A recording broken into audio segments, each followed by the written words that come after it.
నోటికి ఎంతో రుచికరంగా ఉండే పొట్లకాయ పెరుగు పచ్చడి. ఒక్కసారి ఈ స్టైల్‌లో ట్రై చేసి చూడండి. టేస్ట్ అయితే మీరు ఎప్పుడూ మర్చిపోలేరు. ముందుగా కడాయిలోకి ఆయిల్ వేసుకొని, ఒక టేబుల్ స్పూన్ జీలకర్ర, అదే టేబుల్ స్పూన్‌తో ధనియాలు, వెల్లుల్లిపాయలు, పచ్చిమిర్చి, అల్లం ముక్కలు ఇవన్నీ వేసి బాగా దోరగా వేయించండి. మనం పొట్లకాయని శుభ్రం చేసుకుని, ఉప్పు వేసి బాగా వాటర్ అంతా తీసేసిన తర్వాత ఈ తాలింపులో వేయాలి. ఇలా వేయటం వల్ల మీకు పొట్లకాయ చాలా త్వరగా మగ్గిపోతుంది. చూసారుగా? ముక్క అనేది మెత్తపడాలి. మెత్తపడిందంటే రెడీ అయిపోయినట్లే. ఇప్పుడు దీన్ని బాగా చల్లార్చుకున్న తర్వాత మాత్రమే మిక్సీ జార్‌లో తీసుకుని 2 పల్సులంటే 2 పల్సులు చాలండి. పేస్ట్‌లా చేసేస్తే పచ్చడైపోతుంది. అందుకోసమని 2 పల్సులు ఇచ్చిన తర్వాత ఒక గిన్నెలోకి తీసుకుని తగినంత పెరుగు వేసుకుని బాగా కలపాలి. స్టవ్ మాత్రం వెలిగించకూడదండి పెరుగు వేసిన తర్వాత.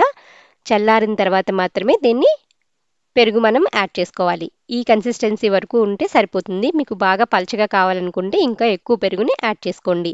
తగినంత ఉప్పు వేసుకుని తాలింపు వేసుకోవాలి. తాలింపులో పసుపు, ఇంగువ తప్పనిసరిగా వేసుకోండి. చాలా బావుంటుంది టేస్ట్ అయితే. ఈ పొట్లకాయ పెరుగు పచ్చడి వేడి అన్నంలో కంటే చల్లన్నంలోనే బావుంటుందండి. వేడి అన్నంలో ఎప్పుడూ పెరుగు వేసుకోకూడదు. అందుకోసమని అన్నం చల్లగా ఉన్నప్పుడు మాత్రమే వేసుకు తినండి. టేస్ట్ అనేది మీకు బాగా తెలుస్తుంది. తప్పకుండా ఒకసారి ట్రై చేసి మీకెలా వచ్చిందో నాకు కామెంట్ చేయండి.